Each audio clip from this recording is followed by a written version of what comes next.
We all absolutely love a good success story, don't we? You know the type. The brilliant founder who builds an empire from absolutely nothing. It's so inspiring. But what if those very stories that we love to hear are actually, well, dangerous? What if they're a kind of lie that's setting us all up for failure? Our brains are just completely wired for narrative. We crave simple, clear stories that make sense of what is, let's be honest, a really complex world. This hunger for a good story, it shapes how we view everything, from huge business wins to major historical events. We just want a hero, a journey, and a nice, tidy lesson at the end. I mean, just take the story of Google. It's a modern legend, right? Two genius grad students have a breakthrough idea, they make all the right moves, they get this huge lucky break when they refuse to sell for a mere $1 million, and then boom, they conquer the world. It's the perfect, inspiring story. And when you look back, it all just seems so inevitable. But right there, that feeling of inevitability, that is a powerful, powerful illusion. It's a trick our mind plays on us. And believing in these perfect stories, well, it might actually be blinding us to how the world really works. So this little mental glitch, it actually has a name. It was coined by the author Nassim Taleb, and he calls it the narrative fallacy. The narrative fallacy is basically our brain's automatic attempt to clean up the past. We take this messy, random, chaotic series of events and we weave them into a simple, easy-to-follow story. We build these clean narratives, and here's the kicker. Then we make the mistake of believing they're actually true. See, a good story focuses on skill, on heroic decisions, on a super clear chain of cause and effect. But reality? Oh, reality is so much messier. It is filled with luck, with pure randomness, and, this is the most important part, countless non-events. All the things that didn't happen. The competitors who didn't get that funding. The bad decisions that just happened to work out anyway. Our minds really struggle with what's not there. We basically operate on a principle of what you see is all there is. We take whatever limited information is right in front of us, and we build the most coherent story possible. And here's the paradox. It's actually easier to create a convincing story when you know less because there are fewer inconvenient facts to get in the way of a good tale. And this whole storytelling glitch gets amplified by another really powerful cognitive bias, what we call the hindsight trap. Hindsight bias is that I knew it all along feeling. You know it, right? Once we know the outcome, we can't help but look back and believe it was totally obvious from the start. Our brain literally adjusts our own memories, making us feel like we were way less surprised by things than we actually were at the time. Think about the 2008 financial crisis. Today, it is so easy to find people who claim they knew it was coming. But that word knew, that's the problem. At the time, even the most brilliant, well-informed experts were all disagreeing with each other. The crisis was not knowable in advance. Saying you knew it was coming, that's just hindsight talking.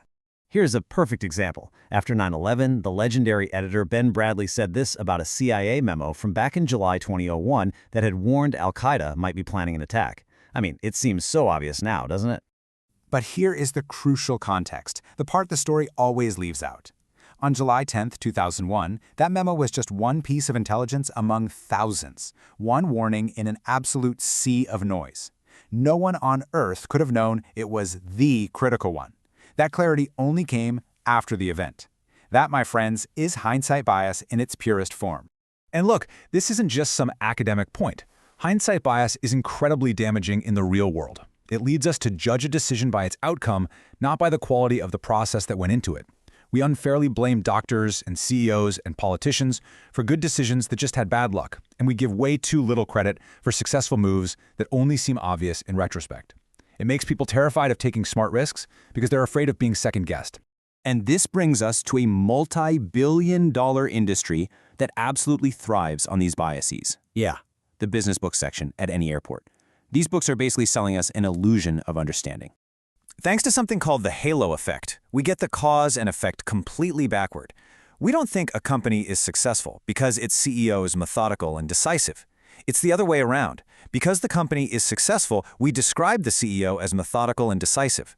If that same company starts to fail, I guarantee you that same CEO will suddenly be described as rigid and authoritarian. So, if we strip away the halos and all the tidy stories, what are we actually left with? How much of a real difference does a so-called great CEO really make to a company's success? Well, the research suggests a pretty generous estimate is about 60%. Okay, so what does that mean? It means if you take two similar companies, the one with the quote-unquote stronger CEO will be more successful about 60% of the time. Now, that might sound impressive, but let's put it in perspective. Just think about it this way. A random guess, just flipping a coin, would be right 50% of the time. This means that our celebrated visionary genius CEO adds a mere 10 percentage point improvement over pure chance. Now, it's an advantage, for sure, but it's hardly the stuff of heroic legends, is it?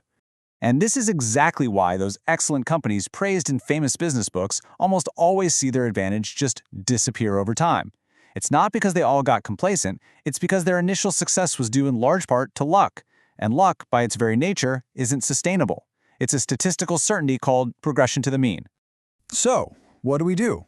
How can we protect ourselves from these illusions and start thinking more clearly about success and failure? Well, it starts with adopting a better framework. So how do we fight back against this success lie? It really comes down to 3 mental habits. First, always acknowledge the massive role of luck. Second, judge a decision on the quality of the process, not the outcome. And third, and this is a big one, become deeply suspicious of simple, tidy stories. When you hear a neat little cause for a super complex result, your alarm bells should be going off. The world is just so much more random than our storytelling minds want to believe. But recognizing that, it isn't pessimistic. It's actually powerful. It frees you from the illusion of understanding, and it lets you focus on what you can actually control, making good decisions. So the next time you hear a story of triumph, you'll be ready to look a little deeper and ask about the luck, the non-events, and the real, messier story that's hiding behind the simple one you're being told.